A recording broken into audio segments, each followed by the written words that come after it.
പോകാൻ പോകാൻ സാധിക്കും. ഒത്തിരി ആൾക്കാർ അങ്ങനെ ശ്രമിച്ച് അവർ വിജയിച്ചിട്ടുണ്ട്. അതുകൊണ്ട് നിങ്ങൾക്കും അതിന് കഴിവുണ്ടാകട്ടെ. എപ്പോഴും കൂടെ നിൽക്കുക, കൂട്ടത്തിൽ നിൽക്കുക. ഒറ്റപ്പെട്ട്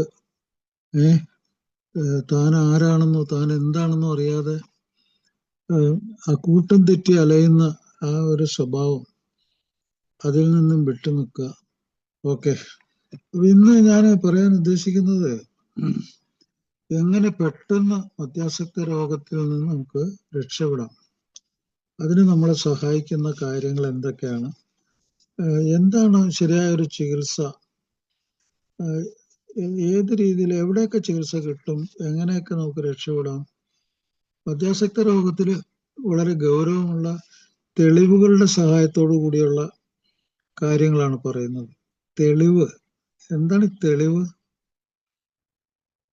ഒരാള് ഒരു മദ്യാസക്ത രോഗത്തിന്റെ ഉള്ളിലാണെന്ന് അറിയാനുള്ള എന്താണ് തെളിവ്? എന്താണ്? പലതരത്തിലുള്ള തെളിവുകളുണ്ട്. ഒന്ന് അയാളുടെ ബിഹേവിയർ, അയാളുടെ സ്വഭാവം. ഒന്ന് അയാളുടെ ചുറ്റുപാടുകൾ, അയാളുടെ ജീവിത രീതി, അയാളുടെ ചിന്തകൾ, അയാളുടെ തോന്നലുകൾ, അയാളുടെ ഇപ്പോഴത്തെ വികാരങ്ങൾ, ഇപ്പോഴത്തെ സ്വഭാവങ്ങൾ. ഇത് മാത്രം നിരീക്ഷിച്ചാൽ മതി അയാൾ ഏത് വഴിക്കാ പോകുന്നതെന്ന് അറിയാൻ പറ്റും. അപ്പൊ അതിനങ്ങനെ തലകുത്തി മറിയേണ്ട ആവശ്യമൊന്നുമില്ല. ഒരു മദ്യാസക്ത രോഗിയുടെ രോഗനിർണയത്തിന് വളരെ എളുപ്പമാണെന്ന് പറയണേ. അത് ഒരുപക്ഷെ ഈ നമ്മൾ മുറ്റത്തിരുന്ന് കാലാവസ്ഥ നിശ്ചയിക്കുന്നവര്, മഴയുണ്ടോ വെയിലുണ്ടോ എന്താണെന്ന് നമുക്ക് അറിയാൻ ഒറ്റ നോട്ടം മതി. അത് വലിയ ആൾക്കും ചെറിയ കുട്ടിക്ക് പോലും തിരിച്ചറിയാൻ പറ്റുമെന്ന് പറയണേ.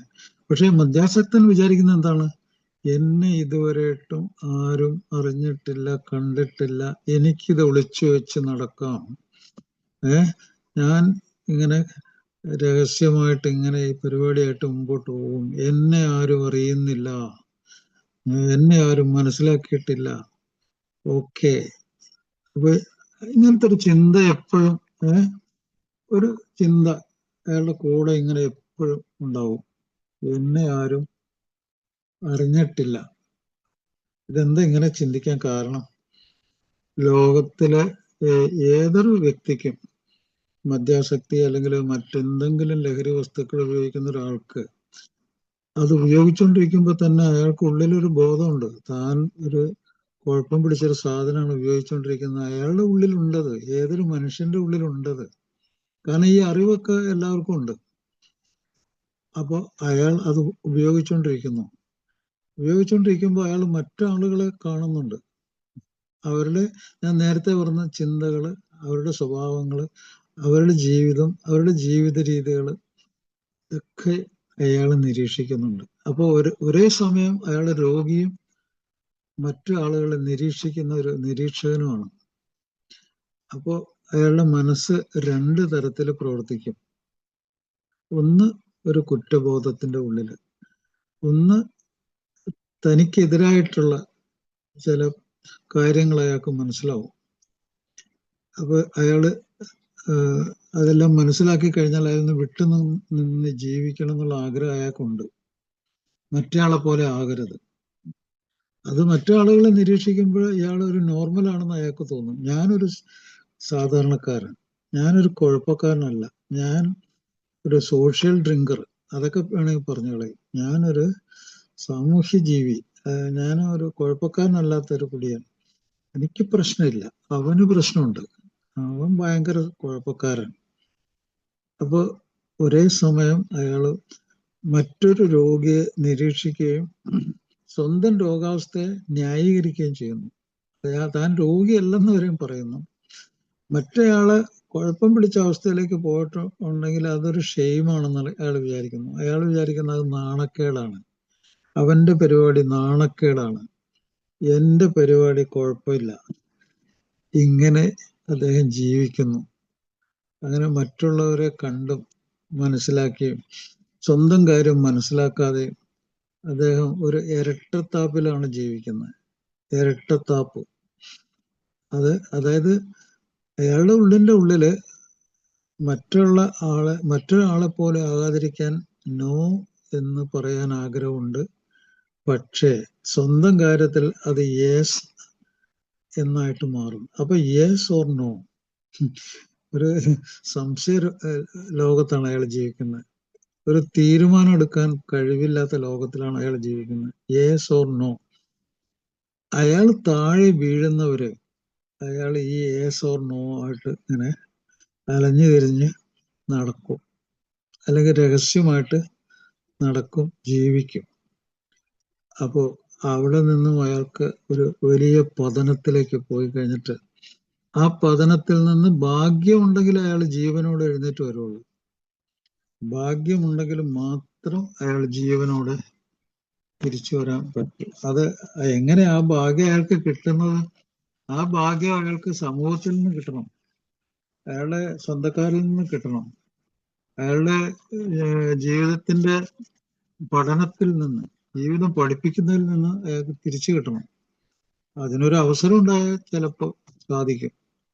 അപ്പൊ അതുകൊണ്ട് ഞാൻ പറയുന്നു, നമ്മുടെ ഈ പുതുമക്കാര് അവര് എന്താണ് മദ്യാസക്ത രോഗം, എന്താണ് അവിടെ സംഭവിക്കുന്നത്, എന്തിനാണ് ഇത് നിർത്തുന്നത്, എന്തിനു വേണ്ടി, ജീവിതം എന്താകും, ഈ കാര്യങ്ങളൊക്കെ വളരെ വ്യക്തമായിട്ട് മനസ്സിലാവുകയും ജീവിക്കുകയും, ജീവിതം കൊണ്ട് കുറച്ച് കാര്യങ്ങൾ തെളിയിക്കാനുണ്ട്. ജീവിതം കൊണ്ട് അയാള് കുറച്ച് കാര്യങ്ങൾ തെളിയിക്കാനുണ്ട്. കാരണം വെച്ചാൽ മദ്യാസക്ത രോഗത്തിന്റെ ഉള്ളില് ജീവിതം കുറേയധികം നഷ്ടപ്പെട്ടു പോയിട്ടുണ്ട്. നഷ്ടപ്പെട്ടതൊക്കെ തിരിച്ചു പിടിക്കണമെങ്കിൽ അതികഠിനമായിട്ട് പ്രവർത്തിക്കണം, ഭയങ്കര അതിഭീകരമായിട്ടുള്ള അവസ്ഥകൾ നേരിടേണ്ടി വരും. അതുകൊണ്ട് ഞാൻ ഒരു സംഭവം പറയണം. ഒരു സംഭവം, മദ്യാസക്ത രോഗത്തില് മറ്റു ലഹരി രോഗങ്ങള്, മാനസിക രോഗങ്ങള്, ഇതൊക്കെ ഏകദേശം ഒരുപോലെയാണ്. കാരണം ഒരാൾക്ക് മാനസിക രോഗം ഉണ്ടെങ്കിൽ അയാൾ ഏറ്റവും കൂടുതൽ അയാള് അന്വേഷിക്കാൻ ശ്രമിക്കുന്നത് ചിലപ്പോൾ അയാൾക്ക് സുഖം കിട്ടുന്ന എന്തെങ്കിലും ലഹരിയോ, അയാൾക്ക് ഉറങ്ങാൻ പറ്റുന്ന എന്തെങ്കിലും ഒരു മരുന്നോ, മയക്കുമരുന്നോ, എന്തെങ്കിലും ഒരു സാധനമായിരിക്കും. അതും എപ്പോഴും അവൈലബിൾ ആയിട്ടുള്ള സാധനം മദ്യം തന്നെയാണ്. അല്ലെങ്കിൽ ചിലപ്പോൾ നിക്കോട്ടിൻ ആയിരിക്കാം, പാൻപരാഗ് ആയിരിക്കാം, അല്ലെങ്കിൽ നാർക്കോട്ടിക് ആയിട്ടുള്ള മറ്റ് അതികഠിനമായ ലഹരി വസ്തു ആയിരിക്കാം, അല്ലെങ്കിൽ ഇപ്പോഴത്തെ പിള്ളേർ അറിയാതെ ചെന്ന് ചാടുന്ന MDMA അല്ലെങ്കിൽ കന്നാബിസോ, അത് വളരെയധികം ലഹരി വസ്തുക്കൾ ഇപ്പോൾ ഉണ്ട്. അതിൽ ഏതെങ്കിലും ഒന്നോ രണ്ടോ അതിലധികമോ ആയിട്ടുള്ള പരിപാടിയിൽ ചെന്ന് ചാടും. അപ്പോ ഇതിന്റെ ഏറ്റവും വലിയ കുഴപ്പം എന്ന് വെച്ചാല് മാനസിക രോഗമാണ്. എൻ്റെ മുമ്പില് ഇപ്പോ ഒരു ചിത്രം ഉണ്ട്. അത് ലോകപ്രശസ്തനായിട്ടുള്ള ഒരാള്, നീൽ ഹോട്ടൺ എന്ന് പറഞ്ഞ ഒരു ആർട്ടിസ്റ്റാണ്. അദ്ദേഹത്തിന്റെ സംഭവം, ജീവിതം അദ്ദേഹം തന്നെ പറഞ്ഞതൊന്ന് കേൾക്കുക. ഞാൻ ജനിച്ചത് എൻ്റെ കയ്യില് ഒരു പെൻസിലുമായിട്ടാണ്. ഓർമ്മ വെച്ച നാള് മുതൽ എപ്പോഴും ഒരു പെൻസിൽ കയ്യിലുണ്ട്. അതുകൊണ്ട് ചിന്തയിൽ ഇങ്ങനെ മുഴുകിയിരിക്കും. മറ്റാരുമായിട്ട് കൂട്ടുകെട്ടൊന്നുമില്ല, ആരോടും ഒരു ഫ്രണ്ട്ഷിപ്പില്ല. എനിക്ക് ഭയങ്കര പ്രശ്നങ്ങളായിരുന്നു. ആശയപരമായിട്ട് എപ്പോഴും കൺഫ്യൂഷൻ, ആശയപരമായിട്ടുള്ള കൺഫ്യൂഷൻ. എൻ്റെ ഡോക്ടർ പറഞ്ഞു എനിക്ക് ഷിസോഫ്രീനിയ, അത് മാരകമായൊരു മാനസിക രോഗമാണെന്ന് പറഞ്ഞു. അപ്പോ അദ്ദേഹം വരച്ചൊരു ചിത്രമുണ്ട്. ആ ചിത്രത്തില് കണ്ണുകളൊക്കെ വേർപെട്ട് കിടക്കുന്നു, വായ വേറൊരു സ്ഥലത്ത്, പല്ല് വേറൊരു സ്ഥലത്ത്,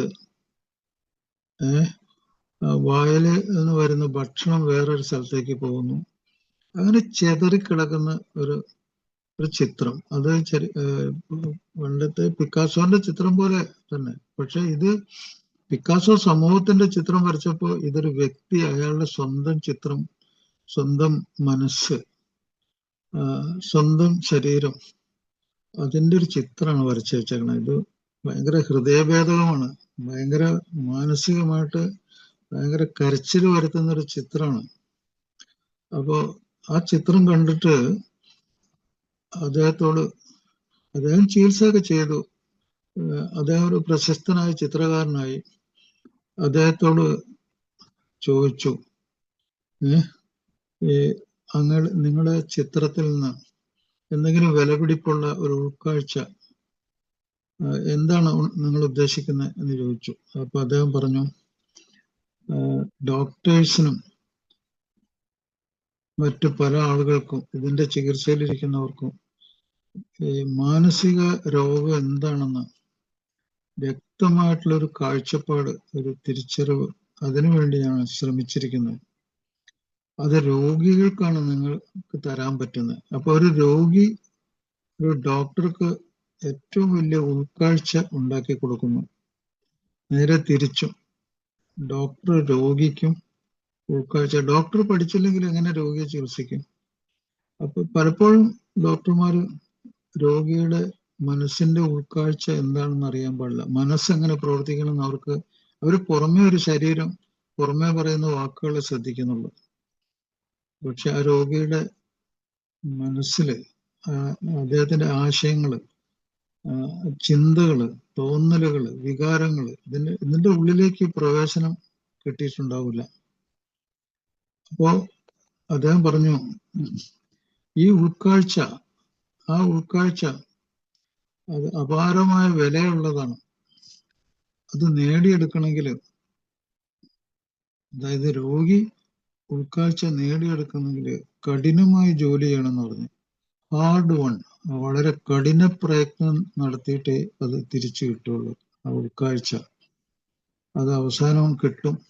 അതാണ് സ്വാതന്ത്ര്യം. അതാണ് ശരിയായിട്ട് ഞാൻ ജീവിച്ചിരുന്നു എന്നുള്ള സ്വാതന്ത്ര്യം. അതാണ്. ഓരോ നിമിഷവും ഭയവും ഭീതിയും ഉള്ള സംഭവങ്ങൾ നടക്കുന്നു. അതിന്റെ അടയാളങ്ങള്, വെളിച്ചം, കൊടുങ്കാറ്റ്, അങ്ങനെ ഒരു ഇൻസ്റ്റാൾമെന്റ് ആയിട്ട് ഒരു മരണം അതിലേക്ക് പോകുന്നു. എത്ര ഭയങ്കര വാക്കുകളാണ് നോക്ക്. ഞാൻ ഈ ഇൻസ്റ്റാൾമെന്റ് ഞാൻ പല സമയത്തും ഞാൻ പറഞ്ഞിട്ടുണ്ട്.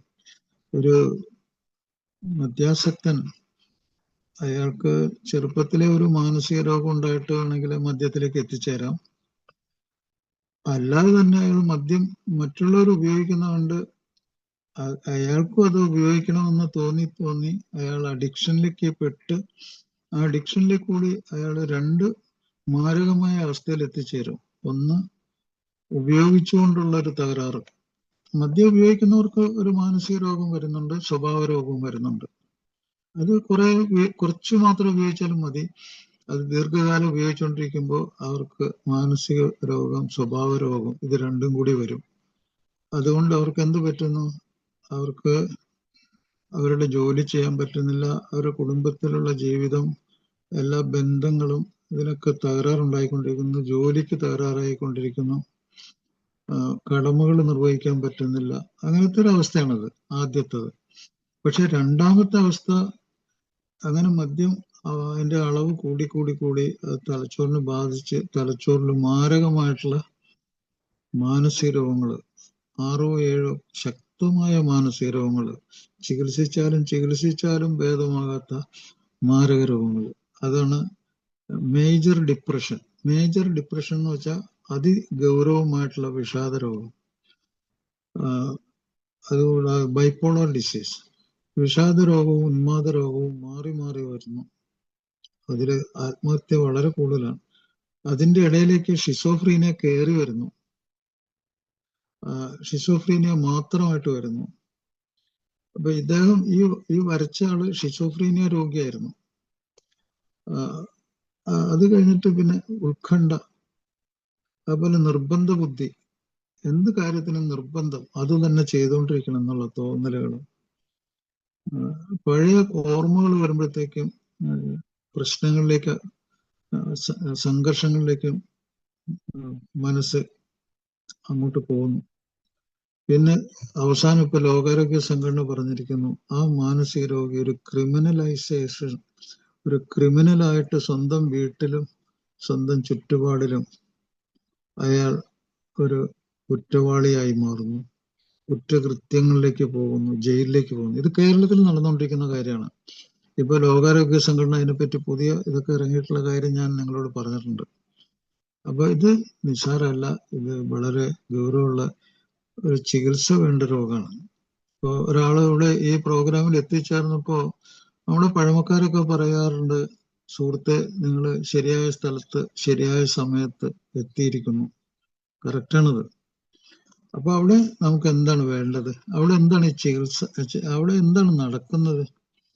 അവിടെ നടക്കുന്നത് എന്തൊക്കെയാണെന്ന് ഈ നമ്മുടെ കാര്യപരിപാടിയിൽ തന്നെ, ഈ പ്രോഗ്രാമിന്റെ തുടക്കം മുതൽ ഇതെന്ത് പരിപാടിയാണ്, എന്താണ് എന്ത് വർത്താനാണ് പറയാൻ പോകുന്നത്, ഇതൊക്കെ അവർ പറയുന്നുണ്ട്.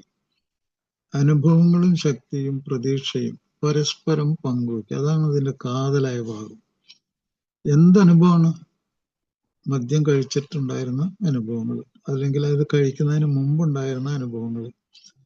അപ്പോ ആ അനുഭവങ്ങളിൽ കൂടി എന്തൊക്കെ സംഭവിച്ചു സ്വന്തം ജീവിതത്തില്, ആ അനുഭവങ്ങൾ എന്തൊക്കെ നഷ്ടമുണ്ടാക്കി, അത് എത്ര നാളങ്ങനെ ആ അനുഭവങ്ങളിൽ കൂടി പോയി, ആ ജീവിതത്തെക്കുറിച്ചുള്ള കാര്യങ്ങളാണ് പങ്കുവെക്കുന്നത്. എന്തിനാണ് ഇങ്ങനെ പങ്കുവെച്ചുകൊണ്ട് എന്താ ഗുണം? അങ്ങനെ നമുക്ക് കേൾക്കാനുള്ള കഴിവുണ്ടെങ്കിൽ വാക്കുകൾ അർത്ഥപൂർണമാണ്, വാക്കുകൾ സിമ്പലുകളാണ്. ആ വാക്കുകൾ സംസാരിക്കുന്നതോ അല്ലെങ്കിൽ എഴുത്തും ഒക്കെ തന്നെ നമ്മുടെ തലച്ചോറിലേക്കാണ് ചെല്ലുന്നത്. അത് നമ്മുടെ തന്നെ തലച്ചോറിലുള്ള ചിന്തകളെ, നമ്മുടെ തോന്നലുകളെയൊക്കെ മാറ്റിമറിക്കും. അപ്പൊ അവിടെ സ്വയം ചോദ്യം ചോദിക്കും നമ്മളോട് തന്നെ, എന്താണ് ശരി? What is right, what is wrong? എന്താണ് ശരി? ഒരു കാര്യത്തിൽ ഒന്നിലേ ശരി ഉണ്ടാവും, അല്ലെങ്കിൽ ഒരു തെറ്റുണ്ടാവും. അപ്പൊ ആ ശരി അതൊന്ന് കണ്ടുപിടിക്കാൻ പറ്റും. What is proper? എന്താണ് കൃത്യമായിട്ടുള്ള സംഗതി? എന്താണ് പ്രോപ്പറായിട്ട്? അല്ലെങ്കിൽ എന്താണ് ഭംഗിയുള്ള കാര്യം? ഇങ്ങനെയുള്ള ചോദ്യങ്ങൾ നമ്മുടെ മനസ്സിലുണ്ട്. നമ്മൾ ആ ചോദ്യത്തിന്റെ ഉത്തരം നമുക്ക് ലഭിക്കും. അപ്പോൾ അവിടെ നിന്നും ഒരാളുടെ സ്വഭാവത്തില്, ചിന്തകളിലൊക്കെ വന്ന മാറ്റങ്ങൾ, അതിൽ കൂടി അയാളൊരു രോഗാവസ്ഥയിൽ എങ്ങനെ പോയി, എത്രമാത്രം യാതനകൾ അയാൾ അനുഭവിച്ചു, അതാണ് ഡെത്ത് ബൈ ഇൻസ്റ്റോൾമെന്റ്. പല ആൾക്കാർക്ക് ഈ ഡെത്ത് ബൈ ഇൻസ്റ്റോൾമെന്റ് എന്നൊക്കെ പറയുമ്പോഴത്തേക്കും ഒരു പിടിയും കിട്ടൂല. വേറെ ഒന്നുമില്ല, മദ്യം കഴിച്ച ഒരു വണ്ടി ഓടിച്ചുകൊണ്ട് പോയി കഴിഞ്ഞാൽ ഡെത്ത് ഇൻസ്റ്റോൾമെന്റ് ആയിട്ട് കിട്ടുന്ന പരിപാടിയാണ്. ഒരു ആക്സിഡന്റ് ഉണ്ടായാലും മതി, ഇൻസ്റ്റോൾമെന്റ് ആണ്. മദ്യം കഴിച്ചിട്ട് ഭയങ്കര വിഷാദ രോഗം ഉണ്ടായിട്ട് മരിക്കണം തോന്നുന്നത് ഭയങ്കര ഒരു സംഭവമാണ്. അത് ചിലപ്പോൾ മരിച്ചിരിക്കും. വിഷാദം. മദ്യം കഴിച്ചിട്ട് ഒരാളെ പറ്റി സംശയരോഗം ഉണ്ടാവുന്നത്, കൊല്ലണം തോന്നുന്നു, കൊന്നിരിക്കും. അതാണ്. ഒരാള് ജയിലിൽ പോയി കഴിഞ്ഞാൽ, ഒരാളെ കൊന്നിട്ട് ജയിലിൽ പോയി കഴിഞ്ഞാൽ മരണത്തിന് തുല്യമാണ്. അപ്പൊ ഡെത്ത് ബൈ ഇൻസ്റ്റോൾമെന്റ് ആണത്. അതുപോലെ മദ്യം തലച്ചോറിൽ ചെന്ന് സ്വഭാവത്തെ മാറ്റിമറിക്കുന്നു, ഈ രോഗാവസ്ഥ ഉണ്ടാക്കുന്നു, ഒക്കെ മാനസിക രോഗമുണ്ട്. അത് ഞാൻ പറഞ്ഞു കഴിഞ്ഞു. അത് മാത്രമല്ല, മദ്യം നമ്മുടെ കരളിൽ കൂടി കടന്നു പോകുന്നു, നമ്മുടെ മാംസത്തിൽ കൂടി കടന്നു പോകുന്നു, വൃക്കകളിൽ കൂടി കടന്നു പോകുന്നു, രക്തത്തിൽ കൂടി കടന്ന്, ഹൃദയത്തിൽ കൂടി കടന്ന്, അത് ശരീരം മൊത്തം ഏത് അവയവത്തെയും ബാധിക്കുന്നു. ആ അവയവത്തിന്റെ പ്രവർത്തനത്തിന് തകരാറിലാക്കുകയും ചെയ്യുന്നു. ആ തകരാറുകൾ ഒരു വശത്ത്, ആ തകരാറുകൾ കൂടി അത് മരണത്തിലേക്ക് ഒരു സൈഡ് വേ ആയിട്ടും മാറും. അങ്ങനെ പാർശ്വവ്യാധികളല്ലാത്ത പല രോഗങ്ങളും, ഇപ്പൊ പ്രമേഹം, രക്തസമ്മർദ്ദം, ക്യാൻസറുകൾ, അവയവങ്ങൾക്ക് വരുന്ന കേടുപാടുകൾ, ന്യൂട്രീഷൻ, നല്ല ഭക്ഷണമില്ലായ്മ, വൈറ്റമിൻസിന്റെ കുറവുണ്ടാകുക. വൈറ്റമിൻസിന്റെ കുറവുണ്ടായിട്ട് തലച്ചോറിൽ കുഴപ്പം, മാനസിക രോഗം വന്നിട്ടുണ്ട് പല ആൾക്കും. ലൈംഗികമായിട്ടുള്ള കാര്യങ്ങളിലൊക്കെ ഔഷധം ഉണ്ടാകുക. ഇങ്ങനെ പലതരത്തിലുള്ള ഡെത്ത് ബൈ ഇൻസ്റ്റോൾമെന്റ്. അത് ഞാനത് കൂടുതൽ പറഞ്ഞ് ഞാനത് വിഷമം ഉണ്ടാക്കുമല്ല, നമ്മുടെ അറിവാണ്. നമുക്ക് നമ്മുടെ ആവശ്യങ്ങൾ ശരിയായിട്ട് കണ്ടുപിടിക്കാനോ അതിനനുസരിച്ച് ജീവിക്കാൻ പറ്റുന്നില്ല. നമുക്കൊരു ആവശ്യമുണ്ട്, എല്ലാ മനുഷ്യർക്കും, എല്ലാ ജീവികൾക്കും ആവശ്യമുണ്ട്. ആ ആവശ്യം അനുസരിച്ച് ആണ് നമ്മൾ ജീവിക്കുന്നത്. അതിലെ ഏറ്റവും പ്രധാനം എന്താണ്? ഞാൻ, എന്നെ എന്നുള്ളൊരു ചിന്ത എല്ലാ ജീവികൾക്കും ഉണ്ട്. അതിന്റെ ശരീരമുണ്ട്, അതിന്റെ മനസ്സുണ്ട്. അപ്പോൾ അതിന്റെ ശരീരത്തിന്റെയും അതിന്റെ മനസ്സിന്റെയും ആവശ്യങ്ങളുടെ പൂർത്തീകരണമാണ് ജീവിതം. അതിന്റെ ആവശ്യം ഭംഗിയായിട്ട് നിറവേറ്റുന്നതാണ് ജീവിതം. മദ്യത്തിന്റെ മറ്റു ലഹരികളുടെ ഉള്ളില് അതൊക്കെ തകർന്ന തരിപ്പണാവും. അതിന്റെ പുറകെ പോകും. ഒരാള് 15 വയസ്സിൽ മദ്യം കഴിക്കാൻ തുടങ്ങി വിചാരിക്കാം. അയാള് 15 എന്ന് പറഞ്ഞാൽ ഒരു കൗമാരക്കാരാണ്. കൗമാരം കൊണ്ട് അയാള് 18-21 ആകുമ്പോൾ പ്രായപൂർത്തിയാകുന്നവരെയും ചിലപ്പോൾ കുടിച്ചോണ്ടിരിക്കും. അപ്പൊ അയാള് ആ അന്ന് സ്വീകരിക്കുന്ന സ്വഭാവങ്ങള്, അതായത് അതിനോടുള്ള ആർത്തി, അതിൽ കൂടിയുള്ള നിയന്ത്രണമില്ലായ്മ, അത് എല്ലാ ദിവസവും കുടിക്കല്, എല്ലാ ദിവസവും അതിനുവേണ്ടിയുള്ള നിർബന്ധങ്ങള്, അതിന്റെ വരുംവരായികൾ അറിഞ്ഞിട്ടും അതിനെതിരായിട്ട് പ്രവർത്തിക്കൽ, ഇങ്ങനെയുള്ള കാര്യങ്ങളുമായിട്ട് അയാൾ ജീവിക്കുന്നത്. അപ്പൊ 15 വയസ്സിൽ അയാൾ എങ്ങനത്തെ ഒരു ആളായിട്ട് ജീവിച്ചോ അതായിരിക്കും 25 വയസ്സിലും യെസ് ഓർ നോ എന്നുള്ളൊരു തീരുമാനം പോലും എടുക്കാൻ പറ്റാതെ അയാൾ ജീവിക്കുന്ന അങ്ങനെയാണ്. എനിക്ക് വേണോ വേണ്ടയോ എന്നുള്ളൊരു തീരുമാനം പോലും എടുക്കാൻ പാടില്ല അയാൾ ജീവിക്കുകയാണ്. അപ്പോഴൊക്കെ ഈ രോഗം ഇങ്ങനെ കൂടിക്കൊണ്ടിരിക്കുകയാണ്. അത് അവയവത്തെയും തലച്ചോറിനെയും സ്വഭാവത്തെയും ഒക്കെ ഇങ്ങനെ ബാധിച്ചുകൊണ്ട് അങ്ങനെ മുമ്പോട്ട് പോവുകയാണത്. അതും കഴിഞ്ഞിട്ട് ഇപ്പോ ഒരു 25 വയസ്സൊക്കെ ആകുമ്പോഴത്തേക്കും അയാൾക്ക് ഇന്റിമസി എന്ന് പറഞ്ഞാൽ അടുപ്പം, ആൾക്കാരോട് അടുപ്പം ഉണ്ടാവും.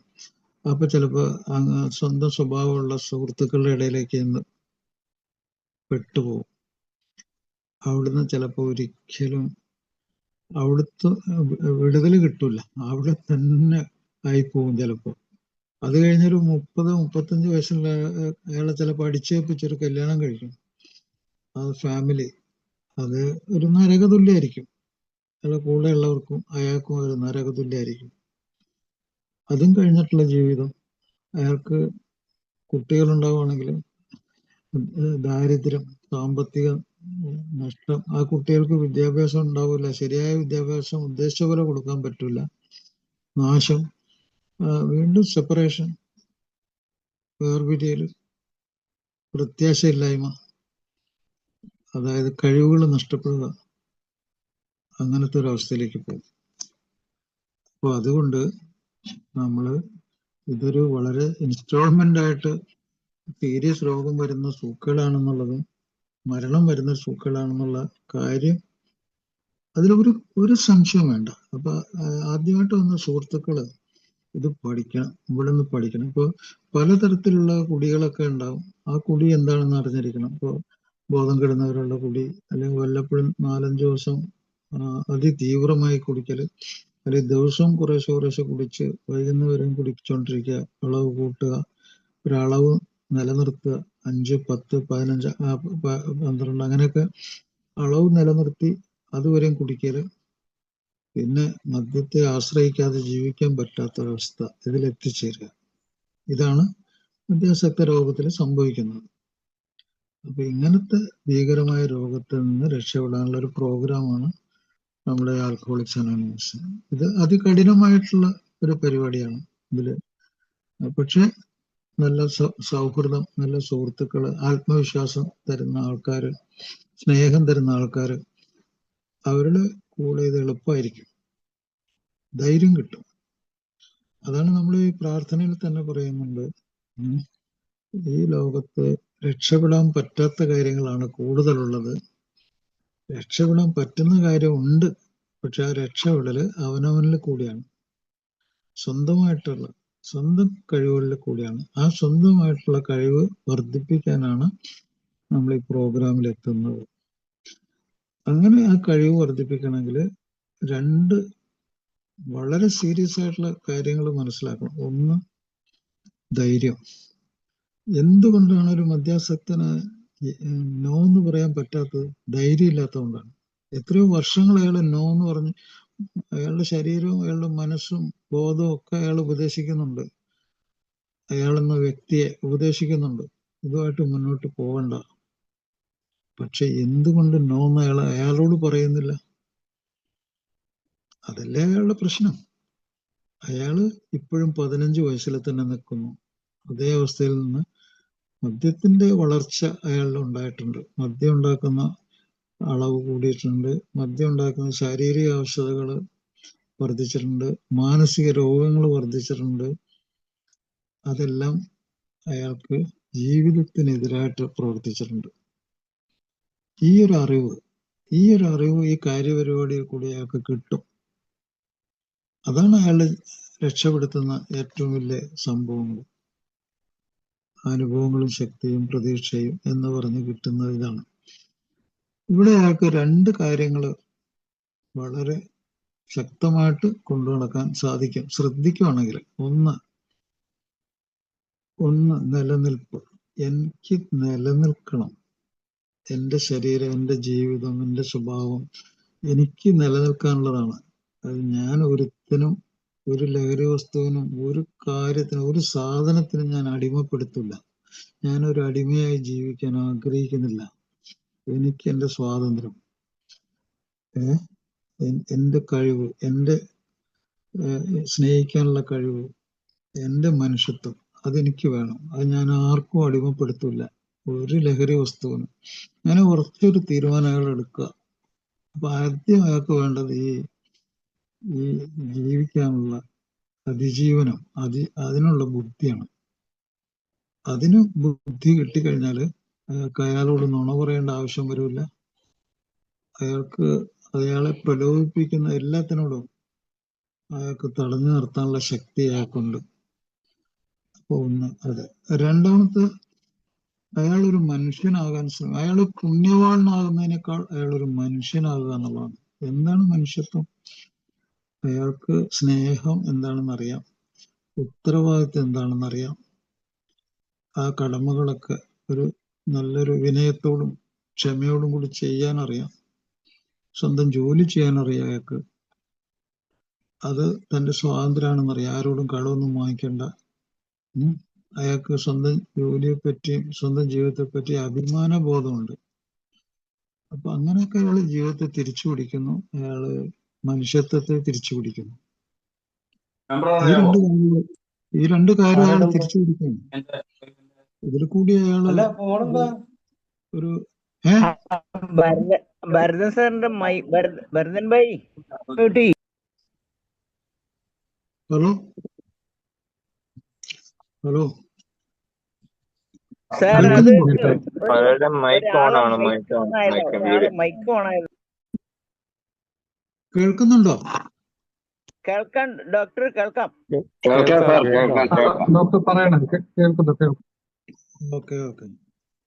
കേൾക്കാൻ പ്രശ്നമുണ്ടോ? ഹലോ,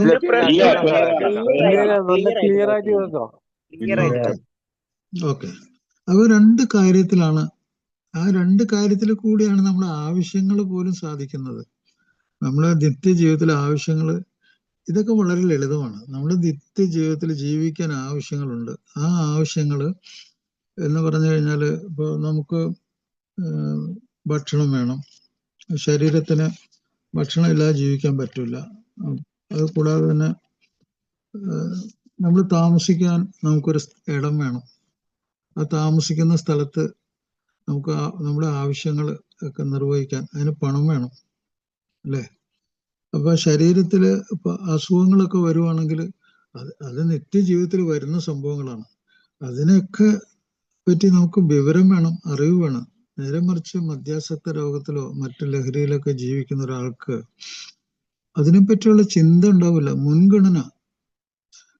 അയാളുടെ പ്രൈമറി ചിന്ത, ആദ്യത്തെ ചിന്ത, പിന്നീടുള്ള ചിന്ത, കണ്ടിന്യൂസ് ആയിട്ടുള്ള ചിന്തകളൊക്കെ അതിന്റെ പുറകെ പോകും. മദ്യം അത് ഇന്ന് കിട്ടിയില്ലെങ്കിൽ എന്ത് ചെയ്യും? പൈസ ഇല്ലാത്ത ആളാണ്, ഇന്ന് കിട്ടിയില്ലെങ്കിൽ എന്ത് ചെയ്യും? അതെവിടെ കിട്ടും? ഏത് സുഹൃത്തിന്റെ അടുത്ത് നിന്ന് കിട്ടും? രാവിലെ എഴുന്നേൽക്കുമ്പോൾ അയാൾക്ക് പൈസ ഇല്ലാത്ത ആളാണെങ്കിൽ ആ ചിന്തയാണ് അയാളെ വേട്ടയാടുന്നത്. നേരെ മറിച്ച് അന്നത്തെ ദിവസം അയാളുടെ ഭക്ഷണം, അയാളുടെ ജോലിയോ അതൊന്നും ആയിരിക്കില്ല. അപ്പൊ അയാൾക്ക് ഈ മദ്യം ലഹരി വസ്തുക്കൾ അയാളുടെ തലച്ചോറിൽ പ്രൈമറി പർപ്പസ് ആയിട്ട് അത് മാറിക്കഴിഞ്ഞു. അതാണ് അടിമയാവുക എന്ന് പറഞ്ഞാൽ. ഒരു അടിമ സ്വന്തം അടിമത്തം അറിയുന്നില്ല. അയാളെ സംബന്ധിച്ച് ഒരു ഭക്ഷണം കിട്ടുക, എവിടെയെങ്കിലും ഒന്ന് ചുരുണ്ടുകൂടി കിടക്കുക, അയാൾക്ക് എന്ത് അടിയും ചവിട്ടും തുപ്പും ഒക്കെ അയാൾക്ക് കേൾക്കാൻ യാതൊരു മടിയില്ല. അങ്ങനെ അയാളുടെ സ്വന്തം അഭിമാനബോധം ഇല്ല. ഞാൻ എന്നുള്ള അഭിമാനബോധം അയാൾക്ക് ഇല്ലാതാവുന്നു. അപ്പൊ ഈ മദ്യാസക്ത രോഗം വേറൊരു തരത്തിലുള്ള അടിമത്തം തന്നെയാണ്. ആ ശരീരത്തെ പറ്റിയും സ്വന്തം നിലനിൽപ്പിനെ പറ്റിയുള്ള ചിന്തകൾ കംപ്ലീറ്റ് അത് ഇതിന് ഈ ഒരു കെമിക്കൽ, ഒരു രാസവസ്തുവിന് അല്ലെങ്കിൽ മൾട്ടിപ്പിൾ രാസവസ്തുവിന് അടിമപ്പെടുത്തി അങ്ങനെ അയാൾ ജീവിക്കണം. അപ്പൊ അവിടെ അയാൾ സെൽഫ് എന്ന് പറഞ്ഞില്ല, അയാൾ എന്ന് പറഞ്ഞ യാഥാർത്ഥ്യം അവിടെ ഇല്ല. അയാൾ ഒരു അടിമ തന്നെയാണ്. നിങ്ങൾ വിധേയൻ എന്ന് പറഞ്ഞൊരു സിനിമ കണ്ടിട്ടുണ്ടോ എന്ന് എനിക്ക് അറിയാൻ പാടില്ല. മമ്മൂട്ടിയൊക്കെ അഭിനയിച്ച വിധേയൻ, ആ വിധേയനില് അപ്പോ മമ്മൂട്ടി അതിലൊരു വില്ലൻ കഥാപാത്രമാണ്. അദ്ദേഹം പറയുന്ന എന്തും അനുസരിക്കുന്ന ഒരാള് ആണ് വിധേയൻ. അപ്പൊ ആ വിധേയനോട് വേണമെങ്കിൽ ഒരു ചവിട്ട് കൊടുക്കണമെങ്കിൽ ചവിട്ടി നിലത്തിടും, തെറി പറയണമെങ്കിൽ തെറി പറയും. ആ അട്ടും തൂപ്പൊക്കെ കൊണ്ട് അവൻ അവിടെ തന്നെ ജീവിക്കും. വേറെ രക്ഷയൊന്നുമില്ല അയാൾക്ക്. വേറെ പുറത്ത് എങ്ങോട്ട് പോകാൻ പറ്റില്ല, സ്വാതന്ത്ര്യം ഇല്ല. ഇത് തന്നെയാണ് ഒരു കെമിക്കൽ ഡിപ്പെൻഡൻസിലും മറ്റൊരു ഒരാൾക്ക് അടിമപ്പെടുന്നതും ഏതെങ്കിലും ആശയത്തിന് അടിമപ്പെടുന്നതും ഒക്കെ തന്നെ. അതെല്ലാം ഇതൊക്കെ തന്നെയാണ്. ചവിട്ടും തുപ്പും ഒക്കെ കേട്ട് അങ്ങനെ ഒരു ജീവിതം അങ്ങോട്ട് പോവുകയാണ്. നേരെ മറിച്ച് നമ്മൾ സ്വന്തം കാലിൽ നിന്ന് നമ്മൾ സ്വാതന്ത്ര്യം എന്താണെന്ന് മനസ്സിലാക്കുമ്പോൾ, ഈ സ്വാതന്ത്ര്യം എന്താണെന്ന് നമ്മൾ മനസ്സിലാക്കുമ്പോഴാണ് നമ്മൾ ആരാണെന്ന് നമ്മൾ മനസ്സിലാക്കുന്നത്. ഇപ്പോ ഞാനിതിനു മുമ്പ് പല പ്രാവശ്യം പറഞ്ഞിട്ടുണ്ട്, നമ്മൾ ഈ സംസ്കാരവും ആധുനിക സംസ്കാരം, ഈ ആധുനിക ശാസ്ത്രം, ഈ ആധുനികമായിട്ടുള്ള ഈ ശാസ്ത്രത്തോടും അറിവിനോടും ഉള്ള അഭിനിവേശം, ലവ് ഫോർ നോളജ്, വിസ്ഡം എന്ന് പറയും, അതാണ് ഫിലോസഫി. അതൊക്കെ എവിടുന്ന് വന്നെന്നറിയോ? അത് ഗ്രീസ് എന്ന് പറഞ്ഞ ഭയങ്കര സംസ്കാര സമ്പന്നമായിട്ടുള്ള ആ രാജ്യത്തിൽ നിന്ന് ഒരു ക്രിസ്തു ജനിക്കുന്നതിനും ഒരു 500 വർഷം മുമ്പ്, ഇപ്പൊ 2500 വർഷമായി, അവിടെ നിന്നാണ് ഇതൊക്കെ ഉണ്ടായത്. തുടക്കം അവിടെ നിന്നാണ്. അവിടെ എഴുതി വെച്ചിട്ടുണ്ട് ഏറ്റവും വലിയ അറിവ് എന്താന്ന് വെച്ചാല് നമ്മളെ അറിയുക. നോ ദൈസെൽഫ് എന്ന് അവിടെ എഴുതി വെച്ചിട്ടുണ്ട്. ഒരു ബലകത്തില് ഇങ്ങനെ ഇപ്പോഴും അവിടെ എഴുതി വെച്ചിട്ടുണ്ട്. അവിടെ ഇരിപ്പുണ്ട്. അത് അന്ന് എഴുതി വെച്ച സാധനം ഇപ്പോഴും അവിടെ ഇരിപ്പുണ്ട്. അത് ലോകത്തോടും മനുഷ്യരോടും അവര് പറഞ്ഞ വാക്കുകളാണ്. നോ ദൈസെൽഫ്. നിനക്ക് ഈ ലോകത്ത് ചെയ്യാനുള്ളത് നീ നിന്നെ അറിയുക, ശരീരത്തെ അറിയുക, മനസ്സിനെ അറിയുക, എന്താണ് ചെയ്യാൻ പോകുന്ന സ്വഭാവങ്ങളെ അറിയുക, എങ്ങനെ ജീവിക്കണം എന്നറിയുക. ഇതൊക്കെ തന്നെ. അല്ലാതെ നമ്മള് പല ആൾക്കാരും ഇപ്പൊ ഒരു പുണ്യവാളനായിട്ട് അങ്ങോട്ട് ജീവിച്ചോളൂ എന്നാണ് പറയുന്നത്. ഒരു പുണ്യവാളനായ കുഴപ്പമൊന്നുമില്ല. പക്ഷെ ഒരു കാര്യം, ജീവനും ജീവിതവും അതിജീവനവും അതുപോലെ മനുഷ്യത്വവും, പലപ്പോഴും ഒരു പുണ്യവാളൻ പറ്റുന്ന പ്രശ്നം എന്താന്ന് വെച്ചാല് അയാൾ എന്തോ എവിടെയോ ഉള്ള ആരെയെങ്കിലുമൊക്കെ ഒരു സ്വാധീനിച്ചിട്ട് തനിക്ക് ഒരു സ്വാതന്ത്ര്യവും സമത്വവും ഒക്കെ നേടിത്തരാനായിട്ടാണ് ശ്രമിക്കുന്നത്. അതിന് ഏജന്റുമാരുണ്ടാവും. ആ ഏജന്റുമാരെ പറയുന്നതൊക്കെ അനുസരിക്കണം. അപ്പൊ അവിടെ അയാൾക്ക് ഏറ്റവും പരമപ്രധാനമായിട്ടുള്ള സ്വാതന്ത്ര്യം കിട്ടുന്നില്ല. സ്വാതന്ത്ര്യം നമ്മളെ അറിയുമ്പോഴാണ്, നമ്മളെ ഉള്ളിൽ എന്തൊക്കെയാണ് നടക്കുന്നത്.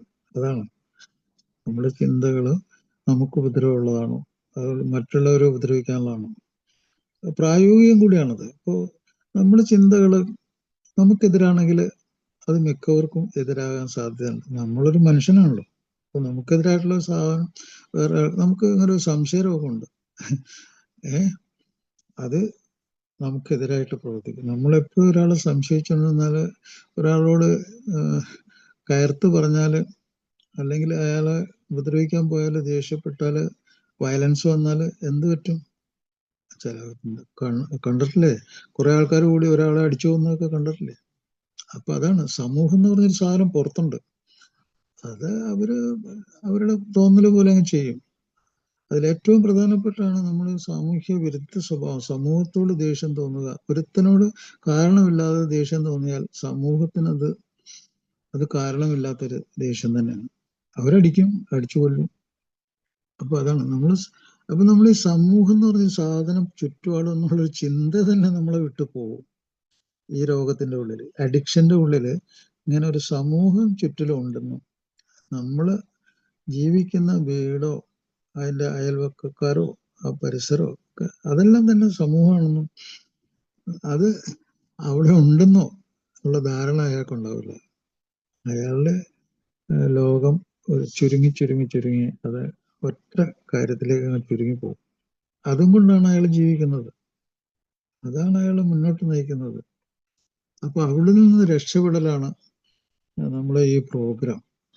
അപ്പൊ നമ്മള് നിത്യജീവിതത്തില് അതുപോലെ തന്നെ 24 മണിക്കൂറാണ് നമ്മുടെ പ്രോഗ്രാം പറയുന്നത്. അതാണ് പറയുന്നത് 24 hour. വലിയ സംഭവങ്ങളൊക്കെ നമ്മൾ പഠിച്ചു മനസ്സിലാക്കി അതിനുള്ള അറിവും കഴിവൊക്കെ നേടുമ്പോൾ നമുക്ക് ഈ നിത്യജീവിതം എന്നുള്ളത്, നമ്മൾ ജീവിതം നീണ്ടുപോകുന്ന, നമുക്ക് സുഖം തരുന്ന, നമുക്ക് ഞാൻ പറഞ്ഞില്ലേ ഒരു സ്വാതന്ത്ര്യം കിട്ടുന്ന ഒരു അവസ്ഥയായിട്ട് മാറും.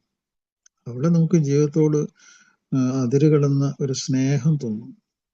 സ്നേഹം എന്നുള്ളത് നമ്മൾ ഫീൽ ചെയ്യണത്, നമ്മുടെ ഉള്ളിൽ തന്നെ അത് നമുക്ക് ഫീൽ ചെയ്യണം. അഭിമാനം തോന്നണം, നമുക്ക് ഒരു അഭിമാന ബോധം നമുക്കുണ്ടാവും. എനിക്ക് ജീവിക്കാൻ പറ്റി, ജീവിക്കാനായി. അപ്പൊ നമ്മുടെ ആവശ്യങ്ങൾ നിറവേറ്റുന്നു. സ്വന്തമായിട്ട് നമുക്ക് അതിന്റെ അഭിമാന ബോധം, അതാണ് സെൽഫ് എസ്റ്റീം എന്നൊക്കെ പറയും. സെൽഫ് എസ്റ്റീം എന്ന് പറഞ്ഞാൽ നമ്മൾ സ്വയം മതിപ്പുണ്ടാകുക, എന്നെ പറ്റി എനിക്ക് മതിപ്പുണ്ടാകുക, അതാണ് സെൽഫ് എസ്റ്റീം. അപ്പൊ ഈ സെൽഫ് എസ്റ്റീം ഉണ്ടാകുന്നത് എന്തൊക്കെ കൊണ്ടാണ്? ഞാൻ നേരത്തെ പറഞ്ഞ 2 കാര്യങ്ങൾ കൊണ്ടാണ്. നമ്മൾക്ക് സ്വാതന്ത്ര്യം നഷ്ടപ്പെടാതെ സ്വന്തം കഴിവ് അത് ഉപയോഗിച്ചിട്ട് നമ്മൾ വളർച്ച, വികാസം, ആവശ്യങ്ങൾ നിറവേറ്റുന്നു, മറ്റുള്ളവരെ സഹായിക്കുന്നു, സമൂഹത്തെ ഉപദ്രവിക്കുന്നില്ല. അപ്പൊ അതൊക്കെ മനസ്സിലാക്കാനുള്ള ബുദ്ധിശക്തി ഉണ്ടാകുന്നു. ഇതാണ് നമ്മുടെ ഓരോ ദിവസത്തെ ആവശ്യങ്ങൾ, നീഡ്സ് എന്ന് പറയുന്നത്. ഇത് AI എങ്ങനെ നടത്തി തരുന്നത്? AI കൂടി അതെങ്ങനെ നടത്തി തരും? AI അറിവ് പകരുന്നു, അനുഭവങ്ങളുടെ അറിവ് പകരുന്നു. ഓരോ ദിവസവും എങ്ങനെ വിട്ടുനിൽക്കാം എന്നുള്ള ആ അനുഭവങ്ങൾ അവർ പങ്കുവയ്ക്കുന്നു. അപ്പോൾ ഒരാൾക്കത് സാധിക്കുകയാണെങ്കിൽ എനിക്കും അത് സാധിക്കും. അപ്പോൾ അവിടെ നമ്മൾ മറ്റുള്ളവരുടെ ജീവിതത്തിൽ നിന്ന് നമുക്ക് ഒരു അറിവ് കിട്ടുന്നുണ്ട്, ഒരു തിരിച്ചറിവ്. അതെനിക്കും സാധിക്കും. നമുക്ക് ധൈര്യം കിട്ടുന്നുണ്ട്. അയാളെ പ്രാർത്ഥനയിൽ പറയുന്ന ആ ധൈര്യം കിട്ടും, വേർതിരിച്ചറിയാനുള്ള വിവേകം കിട്ടും. ഇത് രണ്ടും റെഡിമെയ്ഡാണ്, അവിടെ കിട്ടുന്നുള്ള ഉറപ്പാണ്. എൻ്റെ പല സുഹൃത്തുക്കൾ, എനിക്കിപ്പോൾ ഏറ്റവും കൂടുതൽ സുഹൃത്തുക്കൾ ഈ ആൽക്കഹോളിക്സ് അനോണിമസിലുണ്ട്. അതില് 2 വർഷം കഴിഞ്ഞവരുണ്ട്, 10 വർഷം കഴിഞ്ഞവരുണ്ട്, 15 വർഷം കഴിഞ്ഞ, 25 വർഷം കഴിഞ്ഞ്, 35 വർഷം കഴിഞ്ഞവരുണ്ട്. അപ്പൊ ഞാൻ അങ്ങനെ അത്ഭുതപ്പെട്ട് പോകുന്നുണ്ട്. കാരണം ഈ വെറും ലളിതമായ പ്രോഗ്രാം കൊണ്ട് അവര് അത് കേട്ട് മനസ്സിലാക്കി അങ്ങനെ തീരുമാനമെടുത്ത് ജീവിച്ചു, ആ ജീവിതത്തിൽ സന്തോഷം കണ്ടെത്തി. അപ്പോ അതാണ് ഇതിന്റെ സംഗതികൾ. പിന്നെ ഇതിൽ ഈ പറയുന്ന 12 പടികളും 12 പാരമ്പര്യങ്ങളും, ഈ 12 പടികളും 12 എന്താണ്, ഈ പടികളും പാരമ്പര്യങ്ങളും അത്യാവശ്യമായിട്ടുള്ള സംഗതികളാണ്. എന്താണെന്ന് വെച്ചാൽ ഒന്നൊന്നിനെ കറക്റ്റ് ചെയ്യുന്നുണ്ട്. ഈ പടികൾ ശരിക്കും പ്രാക്ടീസ് ചെയ്യണമെങ്കിൽ പാരമ്പര്യത്തിന്റെ ഉള്ളിൽ കൂടി അത് നടക്കുള്ളൂ. അതുകൂടാതെ 12 കൺസെപ്റ്റുകൾ അതിന്റെ അർത്ഥപൂർണിമ നമുക്ക് പങ്കുവെക്കാനുള്ള കൺസെപ്റ്റുകളുണ്ട്. നമ്മൾ സാധാരണ നമ്മുടെ ഒരു പ്രോഗ്രാമിൽ 12 പടികളും 12 പാരമ്പര്യങ്ങളും. ഈ 12 പടികള് ശരിക്കും പറഞ്ഞു കഴിഞ്ഞാൽ അത് ദർശനം, നമുക്ക് കിട്ടുന്ന ഒരു ഭയങ്കരമായിട്ടുള്ള ഒരു തിരിച്ചറിവ് തന്നെയാണ്. ഒന്നാമത്തെ പടി പറയുന്നു, മദ്യം അല്ലെങ്കിൽ മറ്റേത് ലഹരി വസ്തുവിന് മുമ്പിൽ ശക്തിഹീനനാണ്. എന്താണ് ഈ ശക്തിഹീനൻ എന്ന് പറഞ്ഞാൽ? ഞാൻ അഡിക്റ്റഡ് ആണെന്ന് തന്നെ അതിന്റെ അർത്ഥം. എനിക്ക് അതിനെ വിട്ടു പിരിയാൻ പറ്റാത്ത അവസ്ഥയിൽ ഞാൻ ഒരു അടിമയായി പോയ ഒരാളാണ്. ഞാൻ ഇപ്പോഴും അതിൽ കൂടി സഞ്ചരിക്കുന്ന ഒരാളാണ്. ഞാൻ ആ അടിമത്തം പേറുന്ന ഒരാളാണെന്ന് തന്നെ അതിന്റെ അർത്ഥം. അത് തിരിച്ചറിയുന്ന ഒരു പരിപാടിയാണ് ആ സ്റ്റേറ്റ്മെന്റ്. മദ്യത്തിന് മുന്നിൽ അല്ലെങ്കിൽ മറ്റേതെങ്കിലും ഒരു ലഹരിക്ക് മുന്നിൽ ഞാൻ ശക്തിഹീനനാണ്. അത് തെളിയിക്കപ്പെട്ട കാര്യമാണ്. ഇപ്പോഴത്തെ ആധുനിക വൈദ്യശാസ്ത്രം എവിഡൻസ് ബേസ്ഡ് ആണ്, തെളിവുകളുള്ള ശാസ്ത്രമാണ്. തെളിവില്ലാതെ ആരെങ്കിലും പറയുന്ന ഒരു കാര്യമൊന്നുമല്ല. എന്താണ് തെളിവ്? ജീവിതം കൊണ്ട് തെളിയിക്കപ്പെട്ട കാര്യമാണ്. ഒരാളുടെ ജീവിതം കൊണ്ട് തെളിയിക്കപ്പെട്ട ഒരു സംഗതി മുന്നിൽ നിൽക്കുമ്പോൾ അതിന് തെളിവില്ലെന്ന് പറയാൻ പറ്റും. അതിനാണ് ആ ഒന്നാമത്തെ പടി. ശാസ്ത്രമാണ്, സയൻസാണ്. ഏറ്റവും വലിയ ട്രൂത്ത് ഏറ്റവും വലിയ സത്യമാണത്. എന്താണ് തെളിയിക്കപ്പെട്ടത്? മദ്യത്തിന് മുന്നിൽ അല്ലെങ്കിൽ മറ്റു ലഹരി വസ്തുവിന് മുമ്പിൽ ശക്തിഹീനരാണ്. പിടിച്ചു നിൽക്കാൻ പറ്റാതെ, അനിയന്ത്രിതമായി ജീവിതം കൊണ്ടു നടക്കാൻ പറ്റാത്ത അവസ്ഥയിലെത്തിയ സംഗതിയാണ്. ജീവിതം മുമ്പോട്ടില്ല എന്ന് തെളിയിക്കപ്പെട്ട സംഗതിയാണ്, പരീക്ഷിക്കപ്പെട്ട കാര്യമാണത്. അത് സമ്മതിക്കലാണ്. അപ്പൊ ഈ സമ്മതം എന്ന് പറഞ്ഞ ഒരു സംഗതി അതൊരു പരാജയമൊന്നുമല്ല. ഒരാൾ സത്യം കണ്ടെത്തി കഴിഞ്ഞാൽ അതിനോട് ഒരാൾ യോജിക്കുന്നത് അയാൾക്ക് ബുദ്ധിശക്തി തിരിച്ചു കിട്ടി എന്നുള്ളതിന്റെ അർത്ഥമാണത്. അയാൾക്ക് ഇപ്പോഴും ബുദ്ധിയില്ലാത്ത ഒരു അടിമയല്ല അയാൾ ബുദ്ധിപൂർവമായിട്ട് ബുദ്ധിയിൽ കൂടി തിരിച്ചു വരാൻ ആഗ്രഹിക്കുന്ന ഒരാളാണ്. അതാണ് ഒന്നാമത്തെ പടി. മദ്യത്തിന് മുന്നിൽ ഞങ്ങൾ ശക്തിഹീനരാണ്, ജീവിതം അനിയന്ത്രിതമായി പോയി. ഇത് എത്രയോ ആളുകൾക്ക് ഈ സന്ദേശം കൊടുക്കുന്നു. ഡോക്ടർ ബോബ്, അദ്ദേഹം ഒരു വല്ലാത്തൊരു സർജനായിരുന്നു. അദ്ദേഹം ജീവിച്ചിരുന്ന കാലത്ത് നല്ലൊരു ഡോക്ടറായിരുന്നു അദ്ദേഹത്തിന് നല്ല രീതിയിൽ ഒരു ഓപ്പറേഷൻ ചെയ്യാൻ പറ്റി.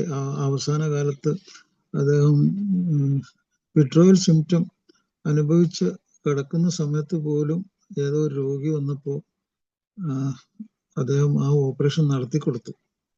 അതിന് സഹായം കിട്ടി അദ്ദേഹത്തിന്. ബിൽ വിൽസന്റെ അടുത്തുനിന്ന് ആ മദ്യത്തിന്റെ വിഡ്രോവലിനെ അതിജീവിക്കാൻ മദ്യം പോലും ബിൽ വിൽസൺ കൊടുത്ത് ആണ് ആ ഷിവറിംഗ് ഒക്കെ നിർത്തി അദ്ദേഹം. അത് ഇപ്പോ വിഡ്രോവലിന്റെ ഒരു മരുന്ന് ലഹരി വസ്തു തന്നെ ആയി മാറുന്ന ഒരു സംഗതിയാണ്.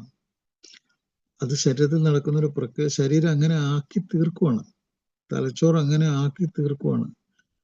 അതാണ് മദ്യത്തിന്റെ ഉള്ളിൽ മാത്രം പ്രവർത്തിക്കുന്ന ഞാൻ പറഞ്ഞില്ലേ, അങ്ങനത്തെ ഒരു അവസ്ഥ. അത് ഭീകരാവസ്ഥയാണ്. മരണം ഉണ്ടാകുന്ന ഡെത്ത് ഇൻസ്റ്റാൾമെന്റ് ആണത്.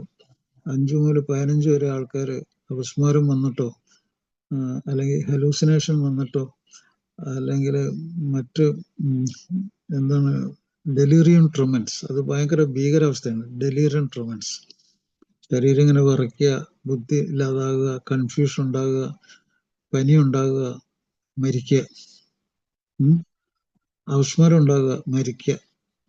അപ്പൊ അതിനൊക്കെ നല്ല ചികിത്സയുണ്ട്. ഇപ്പോൾ ഒരു ഡി അഡിക്ഷൻ സെന്ററിൽ, ഡീറ്റോക്സിഫിക്കേഷൻ സെന്ററിൽ അറിവുള്ളൊരു ഡോക്ടർ അതിനൊക്കെ കരുതലോടുകൂടി ചികിത്സിച്ച് അയാളെ ഡീറ്റോക്സിഫൈ ചെയ്ത് ഡി അഡിക്ഷന്റെ കാര്യങ്ങളൊക്കെ പറഞ്ഞു കൊടുത്ത്. പക്ഷെ അതികഠിനമായിട്ടുള്ള ഒരു സഹകരണം, അതാണ് ഞാൻ നേരത്തെ പറഞ്ഞ രോഗി പറഞ്ഞുണ്ടല്ലോ, അത് അതികഠിനമായിട്ടുള്ള പരിപാടി ചെയ്തിട്ടാണ് അതിന് സാധിച്ചതെന്ന്. അതികഠിനമായിട്ടുള്ള ഹാർഡ് വൺ എന്ന് പറഞ്ഞാൽ ഞാൻ നേടിയെടുക്കാൻ കഠിന ശ്രമം നടത്തി എന്ന് പറഞ്ഞു. ഞാൻ എന്നെ കണ്ടെത്താനും എന്നെ മനസ്സിലാക്കാനും അത് അതിൽ ജയിക്കാനും അതികഠിനമായിട്ടുള്ള ശ്രമം നടത്തി. അപ്പൊ ഓരോ ആൾക്കും മദ്യത്തിൽ നിന്ന് വിട്ടു നിൽക്കുന്നത് അതികഠിനമായൊരു പ്രയത്നം തന്നെയാണ് ഒരു സമയം വരെ. പക്ഷെ അറിവ് കിട്ടിക്കഴിഞ്ഞാൽ അത് വളരെ എളുപ്പമാണ്. അപ്പൊ ഇങ്ങനെയുള്ള നമ്മളൊരു നല്ലൊരു ജീവിതത്തിലേക്ക് നമുക്ക് തിരിച്ചു വരാനായിട്ട് ആളുകൾക്ക് സാധ്യത ഉണ്ടാക്കണം. ഞാനിപ്പോ നമ്മൾ മാനസികമായിട്ടുള്ള ആരോഗ്യത്തിന്റെ ലക്ഷണം എന്താണെന്ന് അറിഞ്ഞു കഴിഞ്ഞാൽ ഈ തിരിച്ചുവരവ് വളരെ എളുപ്പമാണ്. എന്താണ് ഈ ശരീരത്തിന്റെ ആരോഗ്യം എന്താണെന്ന് നമുക്ക് അറിയാം. സൂക്കേടൊന്നും ഉണ്ടാകാതെ നമുക്ക് എപ്പോഴും സുഖം തോന്നി, ശാരീരികമായിട്ട് സുഖം തോന്നിക്കൊണ്ടിരിക്കുക, വിശപ്പുണ്ടാകുക, ഭക്ഷണം കഴിക്കാൻ പറ്റുക, ഉറങ്ങുക, ജോലി ചെയ്യാൻ ഉള്ള കഴിവുണ്ടാകുക, ഇതൊക്കെയാണ് നമുക്ക് ശരീരത്തിന്റെ ആരോഗ്യം. അതെല്ലാവർക്കും അറിയാം. എന്താണ് ഈ മാനസികാരോഗ്യം? മെന്റൽ ഹെൽത്ത് എന്ന് പറഞ്ഞാൽ എന്താണ്? അതൊരു ലക്കാണ് കേട്ടോ, അതൊരു ഭാഗ്യമാണ്. മനുഷ്യർക്ക് പല കഴിവുകളുണ്ട്. ആ കഴിവുകളിൽ കൂടിയാണ് ഈ മാനസിക ആരോഗ്യം അവരുണ്ടാക്കുന്നത്. അതിൽ ഒന്നാമത്തെ സംഗതി പറയാം. ഒന്നാമത്തെ സംഗതി എന്താന്ന് വെച്ചാല് നമുക്ക് സ്നേഹിക്കാനുള്ളൊരു കഴിവുണ്ടായിരിക്കുക. ആ സ്നേഹം സ്വീകരിക്കാനും കൊടുക്കാനുള്ള കഴിവുണ്ടായിരിക്കുക. അപ്പൊ എന്തിനാണ് ഈ സ്നേഹം ഇങ്ങനെ സ്വീകരിക്കുകയും കൊടുക്കുകയും ചെയ്യുന്നത്? ആ സ്നേഹത്തിന്റെ ഉള്ളില് നമ്മൾ ജീവിതത്തെ തന്നെ കാണുന്നുണ്ട്. നമ്മള് മൃഗങ്ങളാണെങ്കിലും അതിനേക്കാൾ ഉപരി നമ്മൾ വളരാനും വികസിക്കാനും ലോകത്തെ അറിയാനും നമുക്ക് ആകാംക്ഷയുള്ള ആളുകളാണ് മനുഷ്യരെ. ലോകത്തിലെ സംഭവങ്ങളെ ഒക്കെ നമുക്കറിയാനും ജീവിക്കാനും താല്പര്യമുള്ളതാണ്. അപ്പോൾ നമ്മൾ ആളുകള്, സ്ഥലങ്ങള്, വസ്തുക്കളൊക്കെ ആയിട്ട് നമുക്കൊരു ബന്ധമുണ്ട്, ബോധം ഉണ്ട്. ആ ബോധത്തിലൂടെ നമുക്കൊരു ബന്ധമുണ്ട്. അതിന് അടിസ്ഥാന കാരണം നമ്മളതൊക്കെ സ്നേഹിക്കുന്നുണ്ടെന്നുള്ളത്, അതിനൊക്കെ ഇഷ്ടപ്പെടുന്നുള്ളതാണ്. അതാണ് സ്നേഹം. അപ്പൊ ആ സ്നേഹം ഇല്ലെങ്കിൽ ഒരാൾക്ക് മാനസികമായിട്ട് വളരെയധികം കുഴപ്പമുള്ള ഒരാളാണ്. അയാൾക്ക് വളർച്ചയില്ലാത്ത ഈ ഒരു ചട്ടിയിൽ വളർത്തുന്ന ഒരു ആല് പോലെയാണ് ബോൺസായി. ഒരാല് മരത്തിനെ നമ്മൾ ചെടിച്ചട്ടിയിൽ വളർത്തി അങ്ങനെ ഇരിക്കും, അതുപോലെ ആയിരിക്കും. നേരെ മറിച്ച് വലിയ ആൽവൃക്ഷത്തെ നിങ്ങൾ കണ്ടിട്ടുണ്ടല്ലോ, മനുഷ്യൻ അങ്ങനെയാണ്. അപ്പൊ അങ്ങനെ ഒരു വളർച്ചയില്ലാതെ മുരടിച്ചു പോകും. അതുപോലെ നമുക്ക് ബുദ്ധിയുണ്ട്. നമുക്കൊരു സൂക്കേടൊക്കെ വന്നു കഴിഞ്ഞാൽ ഒരു ഡോക്ടർ ഒരു ഉപദേശം തരും, ഇന്നതാണ് കാര്യം, ഇന്നത് ചെയ്താൽ ഒരു ഓപ്പറേഷൻ ഉണ്ട്, ആ ഓപ്പറേഷൻ ഇന്ന റിസ്ക് ഉണ്ട്, പക്ഷെ അത് ചെയ്തില്ലെങ്കിൽ നിങ്ങൾ ജീവന് അപകടമുണ്ട്, മരണസാധ്യതയുണ്ട്. ഒരാൾ എന്ത് ചെയ്യും? ഒരാള് ധൈര്യപൂർവ്വം റിസ്ക് എടുക്കും. ആ റിസ്ക് അയാൾ നീട്ടിക്കൊണ്ടുപോയാൽ മരിച്ചു പോകും ചിലപ്പോൾ. കാരണം അത് തെളിവുകളുടെ സഹായത്തോടു കൂടിയാണ് ഡോക്ടർ പറയുന്നത്. മരണസാധ്യത ഉണ്ട്. ഡോക്ടർക്ക് അത് അളന്നു നോക്കാനും തൂക്കി നോക്കാനും ഉള്ള കഴിവുണ്ട്, അതിനുള്ള ഉപകരണങ്ങളുണ്ട്, ടെക്നോളജി ഉണ്ട്. അപ്പോൾ നമ്മളിങ്ങനെ അപാരമായ ചില ആൾക്കാർ ക്യാൻസർ ആണെന്ന് പറഞ്ഞു കഴിഞ്ഞാൽ അയ്യോ, കൊണ്ട് തന്നെ ഒരു ശരിയായുള്ള ചികിത്സ അല്ലാതെ ഒരു എങ്ങനെയും തുക്കട ചികിത്സ എന്തെങ്കിലും ചെയ്ത് രക്ഷപ്പെടാൻ പറ്റുമോ? അങ്ങനത്തെ ഒരു നോട്ടാണ്. അല്ല തമിഴ്നാട്ടിൽ പോയി വൈദ്യര് ഒരു മരത്തിൽ നിന്ന് കുറെ സാധനമൊക്കെ വെട്ടി തന്നൊരു കഷായം കുടിച്ചു കഴിഞ്ഞാൽ മാറുമോ? പിന്നെ അങ്ങനത്തെ ചിന്തയായി. അതിര് കടന്ന് ഇങ്ങനെ ചിന്തകളായി. അങ്ങനെ പിന്നെ മരണം വരെ അങ്ങനെ കാത്തിരിക്കും. നമ്മളിപ്പോ ചിലപ്പോൾ റിസ്ക് എടുക്കേണ്ട സംഗതി നമ്മൾ റിസ്ക് എടുക്കണം, അല്ലാതെ അവസാനം വരെ നോക്കി നിൽക്കാൻ പറ്റില്ല. അത് മാനസികാരോഗ്യമുള്ള ആൾക്കാണ് ആ റിസ്ക് എടുക്കാൻ പറ്റുള്ളൂ, ധൈര്യമുള്ളവർക്ക്. ഇപ്പൊ മദ്യത്തിൽ നിന്ന് വിട്ടു നിൽക്കാനായിട്ട് 7 പ്രോഗ്രാമിൽ പറയുന്ന പ്രാർത്ഥന എന്താ പറയണെന്നറിയോ? എന്താ പറയണേ? റിസ്ക് എടുക്കാനാ പറയണേ, ധൈര്യം ഉണ്ടാക്കാനാ പറയണേ. മാറ്റുവാൻ പറ്റാത്ത സ്വീകരിക്കാനുള്ള പ്രശാന്ത മനസ്സ്. എന്താണ് മാറ്റുവാൻ പറ്റാത്ത? ഈ ലോകത്തിൽ മിക്കവാറും ആൾക്കാരെ മാറ്റാനൊന്നും നമുക്ക് പറ്റില്ല. ആ വസ്തുക്കളെയോ മനുഷ്യന്റെ സ്വഭാവത്തെയോ മനസ്സിനെ മാറ്റാൻ പറ്റുന്ന സംഗതി എളുപ്പമൊന്നുമല്ല. അത് സാധിക്കാത്ത ഒരു കാര്യമാണ് പലപ്പോഴും. അതാണ് കൂടുതലും. മാറ്റുവാൻ പറ്റാത്തവയെ നമ്മൾ അറിയണം, സ്വീകരിക്കണം. പക്ഷെ മാറ്റാൻ പറ്റുന്ന സംഗതിയുണ്ട്. ഞാൻ എന്നെ അറിഞ്ഞു കഴിഞ്ഞാൽ എനിക്ക് എന്നെ മാറ്റാൻ പറ്റും. എനിക്ക് ഇന്ന പ്രശ്നങ്ങളുണ്ട്. എനിക്ക് പ്രമേഹമുണ്ട്. പ്രമേഹം ഞാൻ സ്വീകരിക്കണം. പ്രമേഹമുണ്ട്, അതിനെ നിയന്ത്രിക്കാനുള്ള മരുന്ന് കഴിക്കണം, ഭക്ഷണം നിയന്ത്രിക്കണം, ജീവിക്കണം. മനസ്സിലായില്ലേ? അപ്പോൾ അത് സ്വീകരിക്കാനുള്ള കഴിവ് വേണം, വിശ്വസിക്കാനുള്ള കഴിവ് വേണം. അത് തെളിയിക്കപ്പെട്ടുള്ള കാര്യമാണെങ്കിൽ അത് മനസ്സിലാക്കാനുള്ള കഴിവ് വേണം. അല്ലാതെ ഇങ്ങനെ എനിക്കിഷ്ടപ്പെട്ട രീതിയിൽ പറ്റില്ല. അത് ശാസ്ത്രത്തിന്റെ സത്യത്തിന്റെ രീതി എനിക്ക് സ്വീകരിക്കേണ്ടതായിട്ടുണ്ട്. അപ്പോ മറ്റൊന്ന് സംഗതി, മാനസികാരോഗ്യമുള്ള ആൾക്ക് അയാളൊരു ഗ്രൂപ്പിലാണ് ജീവിക്കുന്നത്, അയാളൊരു കുടുംബത്തിലായിരിക്കും ജീവിക്കുന്നത്. ആ കുടുംബത്തിലുള്ള ആളുകൾ അതൊരു ഗ്രൂപ്പാണ്. ഒരു ഗ്രൂപ്പ് എന്ന് പറഞ്ഞാൽ പലതരം ഇഷ്ടങ്ങളൊക്കെ ഉണ്ടാവും അവർക്ക്. പക്ഷെ പല കാര്യങ്ങളും അവർ ഒരുമിച്ച്, അവരുടെ ഭക്ഷണം, അവർ പരസ്പരം അങ്ങോട്ടും ഇങ്ങോട്ടും സഹായിക്കേണ്ട കാര്യങ്ങൾ, ഉത്തരവാദിത്തങ്ങൾ, കടമകള്, ആ കാര്യത്തിലൊക്കെ അവർക്ക് പൊതുവായിട്ടുള്ള ഒരു ആശയമുണ്ട്. എന്നാലേ ഗ്രൂപ്പ് ആവുള്ളൂ അവര്. അപ്പൊ ആ വീട്ടിൽ പോലും ഒരു വീട്ടിന്റെ ഉള്ളിൽ ഗ്രൂപ്പുണ്ട്. അവിടെ നമ്മൾ ഇമോഷൻസ് കൈമാറുന്നുണ്ട്. ഇമോഷൻസ്, സ്നേഹം പങ്കുവയ്ക്കുന്നുണ്ട്, അതുപോലെ സന്തോഷം, അതുപോലെ നമ്മൾ ഉത്കണ്ഠ, ഭയം, ദേഷ്യം ഒക്കെ നമ്മൾ പങ്കുവയ്ക്കുന്ന ആൾക്കാരാണ്. അതെല്ലാം അവിടെ ഉണ്ട്. അത് നമ്മൾ അറിയണം. അങ്ങനെ പലതരം ഇതൊക്കെ നമ്മൾ പങ്കുവയ്ക്കുന്നുണ്ട്. പക്ഷെ ഒരു കാര്യം, നമ്മൾ യാഥാർത്ഥ്യ ബോധം ഉള്ളവർ, യാഥാർത്ഥ്യത്തിൽ മദ്യാസക്തി, മറ്റു ലഹരി വസ്തുക്കൾക്ക് കുഴപ്പം എന്താണെന്നറിയോ? യാഥാർത്ഥ്യം എന്ന് പറഞ്ഞ സംഭവം വിട്ടുപോകും. എന്താണ് ശരിയായ കാര്യം, അത് വിട്ടുപോകും. അത് വിട്ടുള്ള കളികളായിരിക്കും എപ്പോഴും. ആ യാഥാർത്ഥ്യ ബോധം പോയി ഈ യാഥാർത്ഥ്യം തിരിച്ചറിയുക എന്ന് പറഞ്ഞാൽ എന്താണെന്നറിയാം? അതൊരു ബന്ധമാണ്, ഒരു ബോധം തന്നെയാണ്. കാരണം ഇപ്പോൾ ഒരാൾക്ക് ബോധമുണ്ട്. നമ്മൾ എങ്ങനെ പറയുന്നത്? ഇപ്പൊ ഞാനിപ്പോ ഇവിടെ നിന്ന് സംസാരിക്കുന്നു, എന്നെ കേൾക്കുന്ന നിങ്ങൾ അവിടെ ഉണ്ടെന്ന് ഞാൻ വിശ്വസിക്കുന്നു, നമ്മൾ മനസ്സിലാക്കുന്നു ഈ മൊബൈലിലെ കൂടി. അപ്പോൾ നിങ്ങൾ ആയിട്ട് എനിക്കൊരു കണക്ഷൻ, ഒരു ബന്ധമുണ്ട്. അവിടെ ഒരു ബന്ധമുണ്ട്, അതിനൊരു സമയമുണ്ട്. ഈ സമയം നമ്മൾ ബന്ധപ്പെട്ടിരിക്കുകയാണ് വാക്കുകളിലൂടെ. ആ വാക്കുകൾ മനസ്സിലാക്കുന്നതിലൂടെ നമ്മൾ ബന്ധപ്പെട്ടിരിക്കുകയാണ്. നമ്മൾ തമ്മിലൊരു ബന്ധമാണ്. അപ്പം അതൊരു യാഥാർത്ഥ്യമാണ്, അത് ബോധം കൂടിയാണ്. അപ്പൊ ഈ നമ്മുടെ ബോധം പലതരത്തിലുള്ള കണക്ഷൻ ഉണ്ട്. അതെല്ലാം തലച്ചോറിൽ കൂടിയാണ് നടക്കുന്നത്.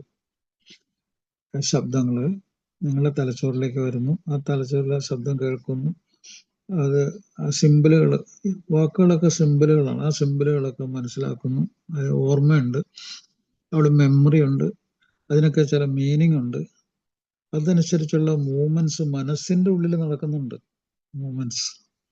അപ്പൊ മെമ്മറി, മീനിങ് ആൻഡ് മൂവ്മെന്റ്സ്, ഇത് മനസ്സിൽ നടക്കുന്നുണ്ട്, നമ്മുടെ ശരീരത്തിന്റെ പുറത്തും നടക്കുന്നുണ്ട്. പുറത്ത് ആളുകൾ ആയിട്ട് നമ്മൾ ഇടപെടുമ്പോൾ നമ്മുടെ സ്വഭാവത്തിൽ ഇത് വരുന്നുണ്ട്. ഇപ്പൊ നിങ്ങൾക്ക് ഒരാളുടെ ദേഷ്യം ഉണ്ടെങ്കിൽ നിങ്ങളുടെ ശബ്ദത്തിലും നിങ്ങളുടെ ആംഗ്യം, നിങ്ങളുടെ ചേഷ്ടകളിലൊക്കെ അത് വരുന്നുണ്ട്. അപ്പം മൂവ്മെന്റ്സ് വരുന്നുണ്ട്, മീനിങ് വരുന്നുണ്ട്, മെമ്മറി, പഴയ മെമ്മറി വരുന്നുണ്ട്, അതിൻ്റെ ഉള്ളിൽ ഇമോഷൻസ് നടക്കുന്നുണ്ട്. ഇതെല്ലാം നമ്മൾ തലച്ചോറിൽ കൂടി നടക്കുന്ന സംഭവങ്ങളാണ്. തലച്ചോറിന്റെ ഇന്റഗ്രിറ്റി എന്ന് വെച്ചാൽ കണക്ഷൻസ്, പരസ്പര ബന്ധം, അത് ഇലക്ട്രിക്കൽ വയറിംഗ് ആണ്. അതിൽ കൂടി നടക്കുമ്പോഴത്തേക്കാണ് നമുക്ക് നമ്മുടെ ഈ സ്വഭാവത്തിനെ നമുക്ക് ശരിക്കും കൊണ്ടു നടക്കാൻ പറ്റുള്ളൂ.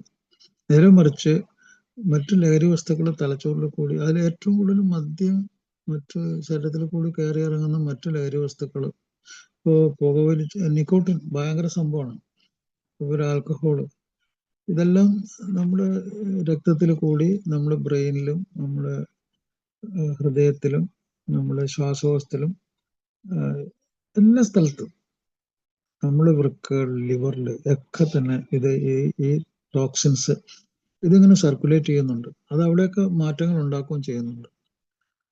അപ്പൊ അത് നമ്മൾ അറിഞ്ഞിരിക്കണം.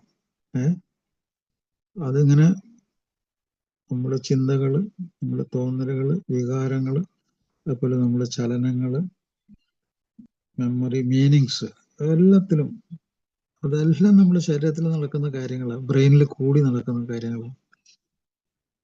പിന്നെ ഈ ലഹരി വസ്തുക്കൾക്ക് ഏതിനെങ്കിലും നമ്മൾ അടിപ്പെട്ട് കഴിഞ്ഞാൽ യാഥാർത്ഥ്യബോധം നഷ്ടപ്പെടുമെന്ന് പറഞ്ഞല്ലോ. പിന്നെ എന്തുകൊണ്ടാണ് പിന്നെ ഇത് ആവർത്തിക്കുന്നത്?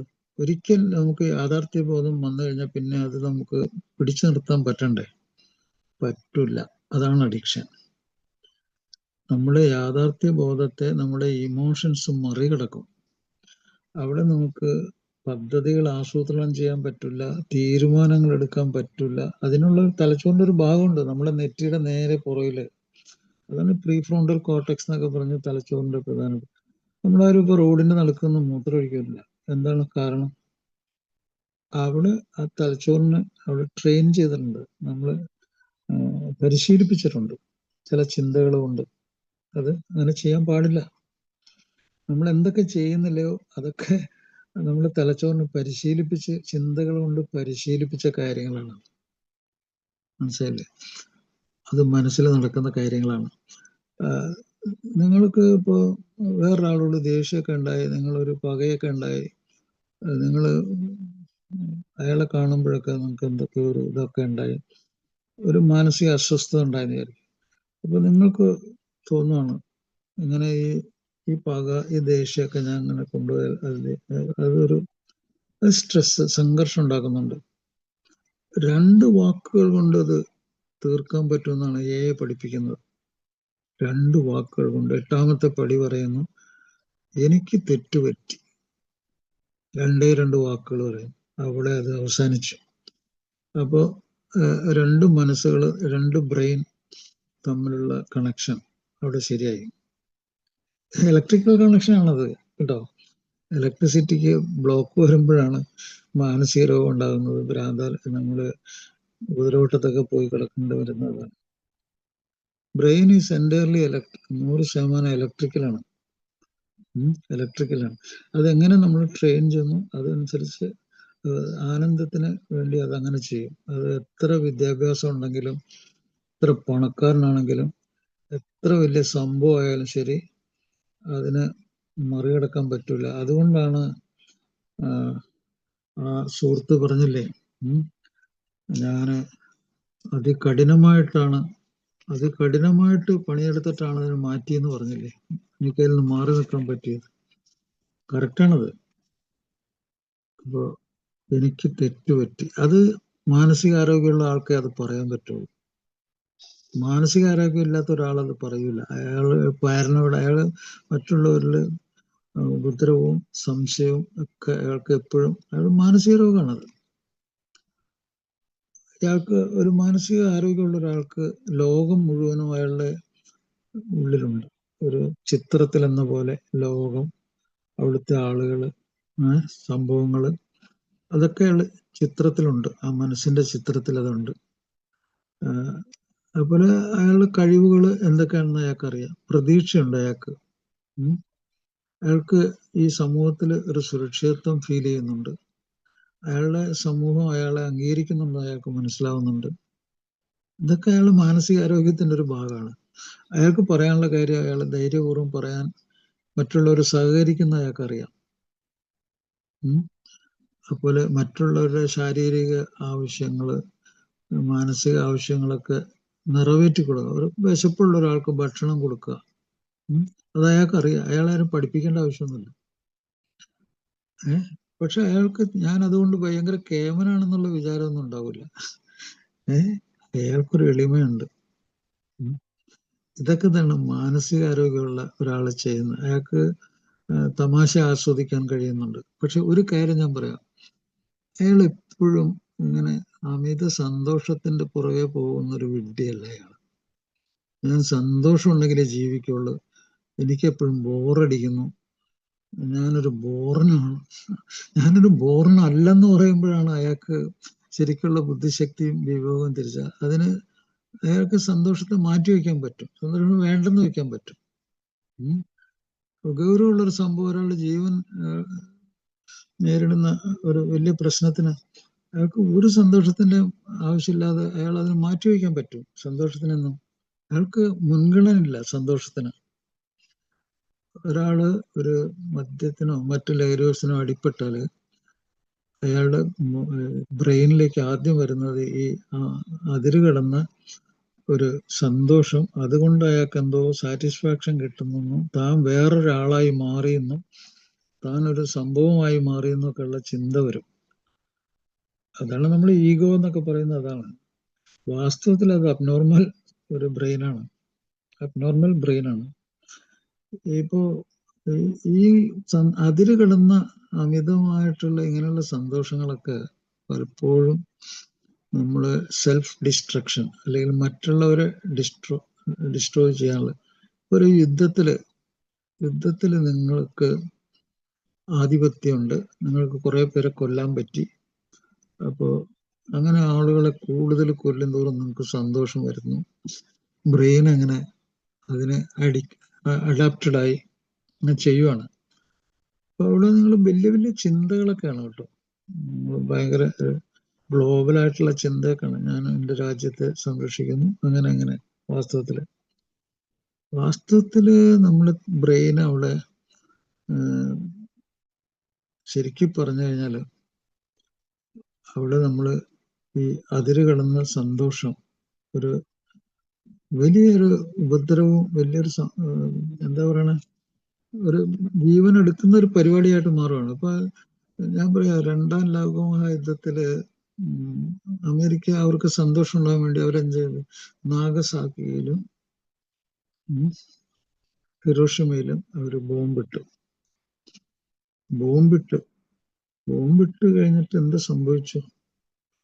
ആ ബോംബിട്ട സമയത്ത് അവിടെയുള്ള ആളുകളുടെ മനസ്സ്, അവളുടെ ശരീരം, ആ ഭൂമി, അത് എന്ത് സംഭവിച്ചു അതിനെപ്പറ്റിയുള്ള ചിന്തകളുണ്ടെങ്കിലോ നമുക്ക് മനുഷ്യനായിട്ട് അങ്ങനെ ഇരിക്കാൻ പറ്റില്ല. കാരണം അവിടുത്തെ അതിന് ശേഷമുള്ള സംഭവങ്ങൾ വെച്ചാൽ മനുഷ്യ മാംസം കല്ലിലൊക്കെ ഉരുകി ചേർന്ന് ഒട്ടിപ്പിടിച്ചുപോയി. ആ സംഭവങ്ങൾ, അത് നമ്മുടെ മനസ്സിലുണ്ടാക്കുന്ന അർത്ഥം, അത് ആ സമയം അവരനുഭവിച്ച യാതനകള്, ഇതൊക്കെയാണ് നമുക്ക് മനുഷ്യത്വം ഉണ്ടാക്കുന്നത്. അല്ലാതെ നമുക്ക് മനുഷ്യത്വം ഇല്ലാത്ത സംഗതികള് മനുഷ്യത്വമായിട്ട് വാഴ്ത്തിപ്പാടാനൊന്നും പറ്റൂല.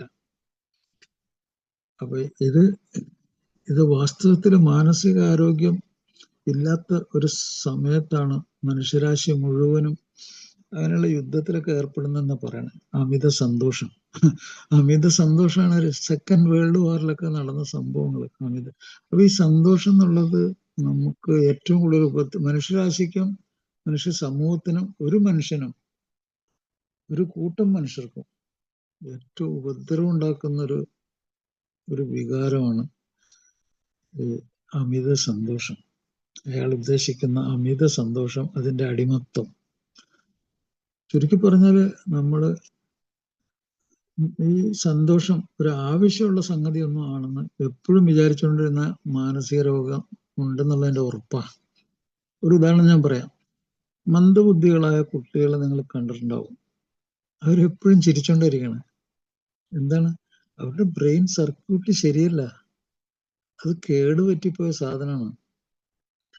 അപ്പൊ ഈ അമിത സന്തോഷം എന്ന് പറഞ്ഞു കഴിഞ്ഞാല് വൾണറബിൾ, ക്രിമിനൽ, കുറ്റങ്ങൾ ചെയ്യുക, കൊലപാതകം നടത്തുക, കൊല്ലുക, ഇങ്ങനെയുള്ള അതിലേക്ക് വരെ നയിക്കുന്ന ഒരു വികാരം, ഒരു സ്വഭാവം, ഒരർത്ഥം ഉണ്ടാക്കുന്ന പരിപാടിയായിട്ട് തലച്ചോറിന് മാറ്റും.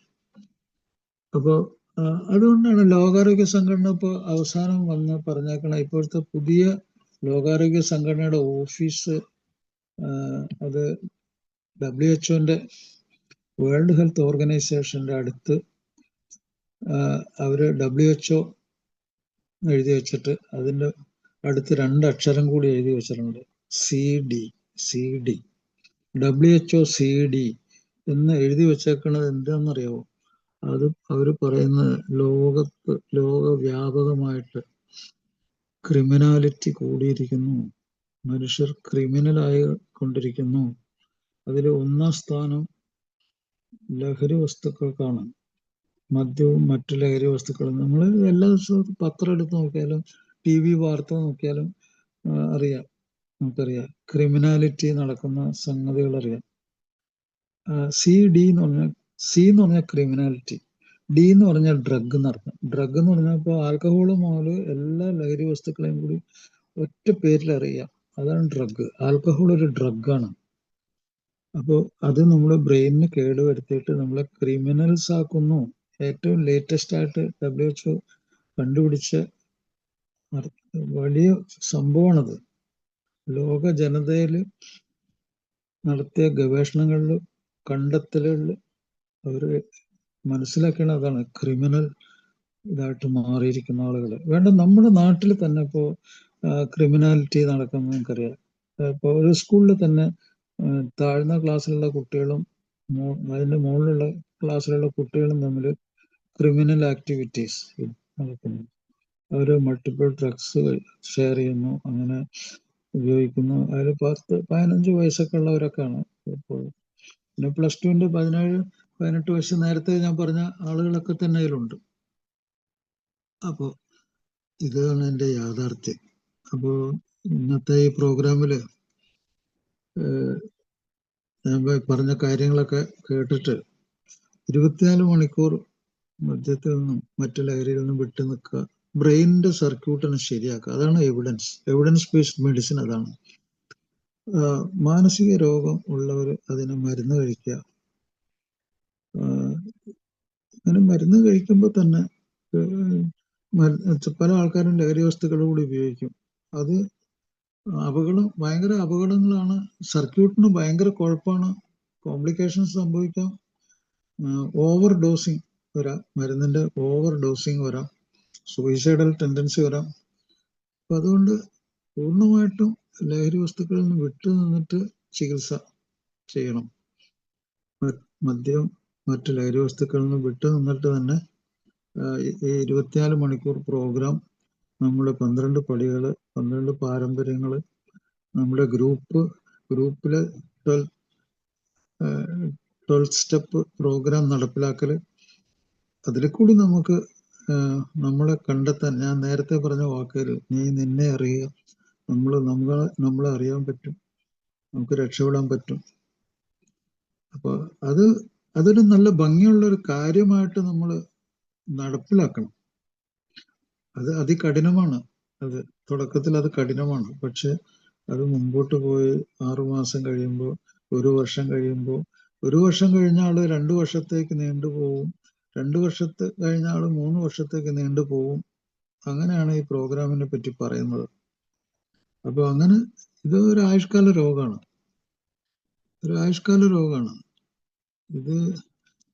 ഇതിനെപ്പറ്റി നിങ്ങൾ ഒരു കാര്യം കൂടി മനസ്സിലാക്കുക. ഒരു 2 മിനിറ്റ്.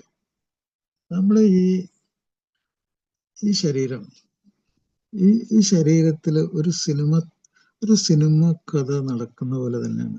ഒരു സിനിമ കഥ നടക്കണമെങ്കിൽ ഒരു സ്ക്രിപ്റ്റ് വേണം. ഒരു സ്ക്രിപ്റ്റ് എഴുതി വെച്ചിട്ടുണ്ടാവും. അതിൽ ഇന്ന സംഭവങ്ങൾ ഉണ്ടാവണമെന്നുണ്ട്. ആ സ്ക്രിപ്റ്റാണ് നമ്മുടെ ശരീരത്തിലെ ജനിതകം. ഈ ജനിതകമാണ് മരിക്കുന്നവരെ നമ്മുടെ മുകളിൽ സ്വാധീനം ചെലുത്തി നമ്മുടെ സ്വഭാവങ്ങൾ ഒക്കെ നിയന്ത്രിച്ച് നമുക്ക് വരാൻ പോകുന്ന രോഗങ്ങൾ ഇതൊക്കെ തീരുമാനിച്ചിട്ട് നടപ്പിലാക്കുന്നത് ഈ ജനിതകത്തിൽ കൂടിയാണ്. ജീൻസ്. അത് നമ്മൾ പകുതി നമ്മുടെ അമ്മയിൽ നിന്നും പകുതി നമ്മുടെ അച്ഛനിൽ നിന്നും അവരുടെ പൂർവികരിൽ നിന്നും ഒക്കെ നമുക്ക് കിട്ടിയതാണ്. അതിനൊന്നും മാറ്റാൻ നമുക്ക് പറ്റില്ല. പക്ഷെ നമുക്ക് മാറ്റാൻ പറ്റുന്ന കാര്യങ്ങളുണ്ട്. ഈ ജനിതക വസ്തുക്കള് ഒറ്റയ്ക്ക് അവർക്ക് ഒന്നും നടപ്പിലാക്കാൻ പറ്റില്ല. ഈ നമ്മുടെ ചുറ്റുപാടുണ്ട്. ആ ചുറ്റുപാടുകൾ ഇടപെടും.